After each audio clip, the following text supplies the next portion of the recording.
Hello friends, नमस्कार। फिर स्वागत है आपका जीएस एग्जाम सॉल्यूशन में। दोस्तों, आज की इस वीडियो में हम एसएससी एमटी बस हवलदार के लिए जीके जीएस के क्वेश्चनों को देखेंगे। यह जो क्वेश्चन सीरीज है, टेस्ट सीरीज है, 20 यानी 20वें नंबर की सीरीज है। और इसमें जो भी क्वेश्चन होंगे सभी मल्टीपल चॉइस क्वेश्चन होंगे। तो सामान्य ज्ञान के इस प्रश्नोत्तरी में दोस्तों 25 क्वेश्चनों को हम कवर करेंगे। और ये सभी क्वेश्चन मैं आपको बताया हूँ कि मल्टीपल चॉइस क्वेश्चन के होंगे, ठीक है, टाइप के होंगे। तो अगर जो आपको पहले से किसी भी क्वेश्चन का आंसर मालूम होगा तो आप कमेंट बॉक्स में कमेंट करिएगा और चैनल को सब्सक्राइब कर दीजिएगा। दोस्तों, डेली आपको 12 बजे ये क्लास मिलेगी। इसके बाद रात 8 बजे स्टैटिक जीके के लिए जो सभी एग्जाम की तैयारी कर रहे हैं वो जुड़ सकते हैं हमारे साथ फ्री में। चलिए, तो आज के पहले प्रश्नों को देखेंगे दोस्तों। तो आज का आपके सामने पहला प्रश्न है कि भारत की सबसे बड़ी बहुउद्देशीय नदी घाटी परियोजना कौन सी है। देखिए, क्वेश्चन क्या करें समझने की कोशिश करेंगे कि भारत की सबसे बड़ी जो बहुउद्देशीय नदी घाटी परियोजना है वह कौन सी है। तो दोस्तों, भारत की सबसे बड़ी बहुउद्देशीय नदी घाटी जो परियोजना है वो आपका भाखड़ा नांगल परियोजना है। तो जो यहाँ विकल्प में आपको ए दिख रहा है यह आपका क्या हो जाएगा, राइट आंसर हो जाएगा। ठीक है मित्रों, चलिए, उम्मीद करता हूँ क्वेश्चन आपको समझ में आ रहे हैं मित्रों। दूसरे नंबर का क्वेश्चन है कि गुप्त वंश का शासक जिसने हूणों के भारत पर आक्रमण करने से रोका, यानी जो हूण थे जब भारत पे आक्रमण कर रहे थे, इनके आक्रमण को गुप्त वंश का कौन सा शासक था जिसने रोका था। तो इसका राइट आंसर आपका हो जाएगा स्कंदगुप्त। क्या हो जाएगा, स्कंदगुप्त। ठीक है, जो गुप्त वंश का एक शासक था। गुप्त वंश की अगर जो बात करेंगे तो इसके संस्थापक थे श्रीगुप्त। और गुप्त वंश में ही एक शासक हुए समुद्रगुप्त, जिन्हें भारत का नेपोलियन कहा जाता है। इन्होंने बहुत सारे युद्धों में विजय प्राप्त किया था, तो इसलिए इनका भारत का नेपोलियन समुद्रगुप्त को कहा जाता है। और श्रीगुप्त को गुप्त वंश का संस्थापक माना जाता है। ठीक है, तो इसका राइट आंसर विकल्प आपका बी हो जाएगा, स्कंदगुप्त। चलिए, तीसरे नंबर के क्वेश्चन को देखेंगे मित्रों। अगला क्वेश्चन है कि गुप्त काल के सर्वाधिक लोकप्रिय देवता कौन थे, यानी जैसे आपके मौर्य वंश में सबसे प्रिय बौद्ध धर्म को माना गया, तो उसी तरह गुप्त काल में सर्वाधिक प्रिय आपके विष्णु भगवान को माना गया।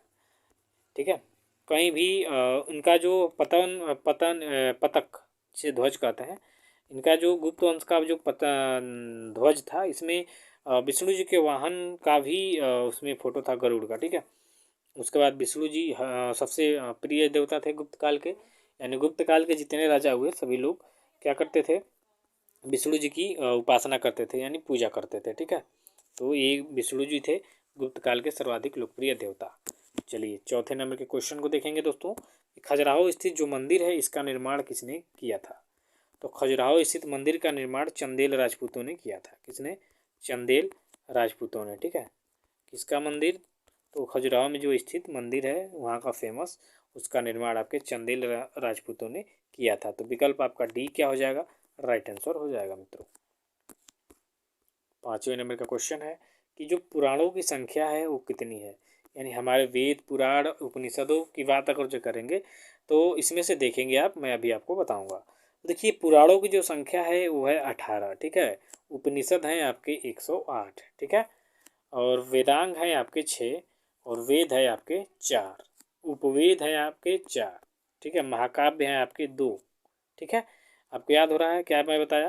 देखिए, पुराणों की जो संख्या है वो है 18, उपनिषदों की संख्या जो है 108, वेदों की संख्या है 4, उपवेदों की संख्या है 4, वेदांगों की जो संख्या है 6 है, और आपके 2 महाकाव्य हैं, एक रामायण और महाभारत। ठीक है, तो इसका तो राइट आंसर आपका ये हो जाएगा। बाकी आप चीज़ें जो उपनिषद हैं, आपके वेद हैं, उपवेद हैं, वेदांग हैं, महाकाव्य हैं, ये मैं आपको बता दिया। एक बार और जान लीजिए, 18 आपके हो जाएंगे पुराण, 108 हो जाएंगे उपनिषद, 4 वेद, 4 उपवेद, 6 वेदांग और 2 महाकाव्य।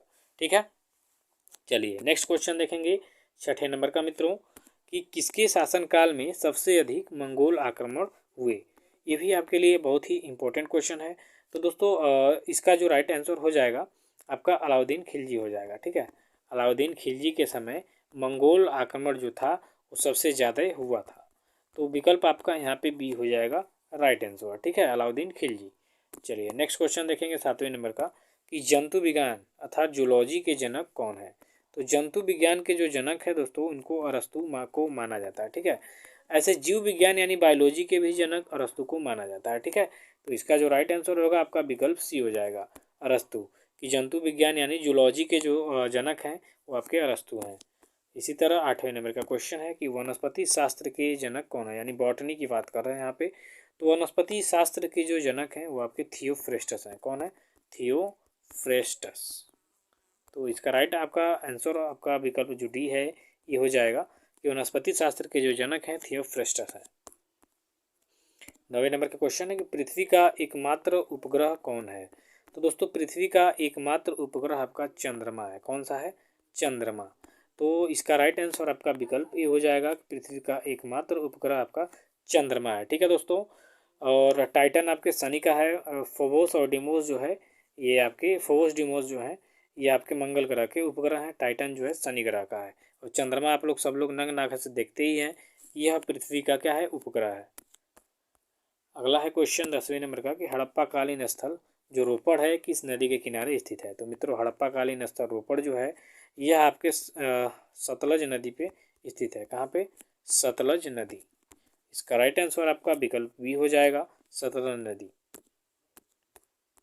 11वां नंबर का क्वेश्चन है कि भाखड़ा नांगल जो परियोजना है किस नदी पर निर्मित है। तो यह भी आपके एग्जाम की दृष्टि से इम्पोर्टेंट क्वेश्चन है। तो यह भी आपके सतलज नदी पे स्थित है। क्या? भाखड़ा नांगल नदी परियोजना। तो विकल्प यहाँ आपका सी हो जाएगा राइट आंसर मित्रों। चलिए 12वें नंबर का क्वेश्चन है कि भारत में हिमालय की सर्वोच्च चोटी कौन सी है। तो भारत में हिमालय की सर्वोच्च चोटी देखा जाए तो कंचनजंगा है। कौन है? कंचनजंगा। ये आपका पड़ता है सिक्किम राज्य में। ठीक है, कंचनजंगा जो है सिक्किम राज्य में पड़ता है, और ये भारत के हिमालय का जो हिस्सा इसकी चोटी की बात कर रहे हैं। अगर जो हिमालय की सबसे ऊंची चोटी की बात करेंगे तो आपका माउंट एवरेस्ट है, जो आपका पड़ता है नेपाल में। ठीक है, और नेपाल में इसे सागर माथा के नाम से जानते हैं। इसकी ऊंचाई है 8,850 मीटर, याद रखिएगा। नेक्स्ट क्वेश्चन देखेंगे 13 नंबर का कि कबड्डी के खेल में प्रत्येक पक्ष में खिलाड़ियों की संख्या कितनी होती है। तो मित्रों कबड्डी का जो खेल होता है इसमें प्रत्येक पक्ष में 7 खिलाड़ी होते हैं। विकल्प जो आपका ये दिख रहा है इसका सही उत्तर हो जाएगा। 14वें नंबर का क्वेश्चन है कि कौरव वंश का संस्थापक कौन था। तो मित्रों कौरव वंश का जो संस्थापक था वह वसुदेव था। कौन था? वसुदेव। तो वसुदेव इसका क्या हो जाएगा? राइट आंसर हो जाएगा कि इसने कौरव वंश की स्थापना की थी। अगला है 15 नंबर का क्वेश्चन कि स्टैचू ऑफ यूनिटी किस नदी के किनारे पर स्थित है। तो मित्रों स्टैचू ऑफ यूनिटी विश्व की सबसे ऊंची मूर्ति है। ठीक है, और यह सरदार वल्लभ भाई पटेल की प्रतिमा है। भारत में जिसे लौह पुरुष के नाम से जाना जाता है, प्रथम गृह मंत्री थे ये। ठीक है, भारत का बिस्मार्क भी इनको कहा जाता है। इन्होंने देशी रियासतों का एकीकरण किया था, इसलिए इनको भारत का बिस्मार्क कहा जाता है। तो स्टैचू जो ऑफ यूनिटी है यह आपके गुजरात में स्थित है, नर्मदा नदी के तट पर। ठीक है, तो इसका राइट आंसर आपका विकल्प सी हो जाएगा, स्टैचू ऑफ यूनिटी नर्मदा नदी के तट पर स्थित है। अगला है 16 नंबर का क्वेश्चन, विश्व की मीठे पानी की सबसे बड़ी झील कौन है। तो मित्रों अगर जो बात करेंगे कि विश्व में सबसे बड़ी मीठे पानी की झील की, तो वह आपका लेक सुपीरियर यानी सुपीरियर झील है। कौन सी झील है? सुपीरियर झील, जो पड़ती है आपके अमेरिका में। और भारत में सबसे मीठे पानी की झील की बात करेंगे तो है आपकी बुलर झील। ठीक है, तो सबसे पहले आप सुपीरियर झील के बारे में जानिए कि ये विश्व की सबसे बड़ी मीठे पानी की झील है। और बुलर झील जो है यह भारत की सबसे बड़ी मीठे पानी की झील है, जो जम्मू कश्मीर में स्थित है। ठीक है, चलिए 17 नंबर का क्वेश्चन है कि गिद्धा और भांगड़ा किस राज्य के प्रसिद्ध लोक नृत्य हैं। तो गिद्धा और भांगड़ा जो है यह आपके पंजाब राज्य का प्रसिद्ध लोक नृत्य है। ठीक है, तो विकल्प जो आपका ए है इसका राइट आंसर हो जाएगा। गिद्धा और भांगड़ा जो है पंजाब राज्य का लोक नृत्य है। 18वें नंबर का क्वेश्चन है कि भारत के राष्ट्रपति की जो आपातकालीन शक्तियां हैं किस देश के संविधान से लिया गया है। ये भी आपके एग्जाम की दृष्टि से इम्पोर्टेंट क्वेश्चन है। तो यह लिया गया है आपके जर्मनी देश की संसद से। जर्मनी की जो संसद संविधान है, जर्मनी का जो संविधान है इससे लिया गया है कि भारत के राष्ट्रपति की जो आपातकालीन शक्तियाँ होती हैं वो चीज़। ठीक है, तो इसका राइट आंसर बी हो जाएगा। 19 नंबर का क्वेश्चन है कि तृतीय पंचवर्षीय योजना का कालक्रम क्या है। तो मित्रों तृतीय पंचवर्षीय योजना का जो कालक्रम है 1961 से 66 है। तो विकल्प जो आपका सी है यहाँ पे इसका सही उत्तर हो जाएगा। ठीक है, चलिए चौथे नंबर का क्वेश्चन देखेंगे कि भारत में सर्वाधिक पशुधन किस राज्य में पाया जाता है। तो भारत में सर्वाधिक पशुधन जो है वह आपके उत्तर प्रदेश में पाया जाता है। यहाँ पे सबसे ज़्यादा पशु भी हैं और सबसे ज़्यादा दूध का उत्पादन भी उत्तर प्रदेश करता है। तो विकल्प जो आपका डी होगा इसका राइट आंसर हो जाएगा। 21वें नंबर का क्वेश्चन है कि घोड़ा का औसतन जीवन काल कितने वर्ष का होता है। तो मित्रों जो एक घोड़ा होता है उसका औसतन जीवन काल जो है वह आपका 62 वर्ष का होता है। कितने वर्ष का? 62 वर्ष का। तो विकल्प जो आपका ए होगा इसका राइट आंसर हो जाएगा। 22वें नंबर का क्वेश्चन है कि देश की सबसे बड़ी दिबांग जल विद्युत परियोजना किस राज्य में स्थित है। अब देखिए दिबांग नदी है, यह ब्रह्मपुत्र नदी की सहायक नदी है दिबांग, ठीक है। तो दिबांग जल विद्युत परियोजना जो है यह आपके अरुणाचल प्रदेश में स्थित है। कहाँ पे? अरुणाचल प्रदेश में। तो विकल्प जो आपका बी होगा यहाँ पे इसका सही उत्तर हो जाएगा कि देश की सबसे बड़ी दिबांग जल विद्युत परियोजना आपके अरुणाचल प्रदेश में स्थित है। 23वें नंबर का क्वेश्चन है कि अंतर्राष्ट्रीय वन्यजीव दिवस कब मनाया गया है। हाल ही में मनाया गया है ये, तो ये मनाया गया है आपका 3 मार्च को। आपके एग्जाम की दृष्टि से ये क्वेश्चन आ सकता है। अंतर्राष्ट्रीय वन्यजीव दिवस जो है आपका हाल ही में 3 मार्च को मनाया गया है। 24वें नंबर का क्वेश्चन है कि 7वीं बार सर्वश्रेष्ठ फीफा पुरुष खिलाड़ी अवार्ड 2022 किसे मिला। तो देखिए 7वीं बार सर्वश्रेष्ठ जो फीफा पुरुष खिलाड़ी अवार्ड है ये आपके लियोनल मेसी जो अर्जेंटीना टीम के कप्तान है और हाल ही में 2022 जो अभी हाल ही में आयोजित हुआ था फीफा विश्व कप, तो लियोनल मेसी की जो टीम यानी अर्जेंटीना की जो टीम थी उसने फीफा वर्ल्ड कप को जीता है जो फ्रांस को हरा के, ठीक है। तो इसके हिसाब से 7वीं बार इनको मिला है लियोनल मेसी को सर्वश्रेष्ठ फीफा पुरुष खिलाड़ी अवार्ड। 25 नंबर का क्वेश्चन है कि कीर्ति स्तंभ एवं विजय स्तंभ कहाँ पर स्थित है। तो मित्रों कीर्ति स्तंभ और विजय स्तंभ जो है ये आपके चित्तौड़गढ़ में स्थित है। कहाँ पे? चित्तौड़गढ़, ठीक है। वही महाराणा प्रताप और राणा कुंभा के द्वारा कीर्ति स्तंभ विजय स्तंभ को बनाया गया था ये सब चीज़ें।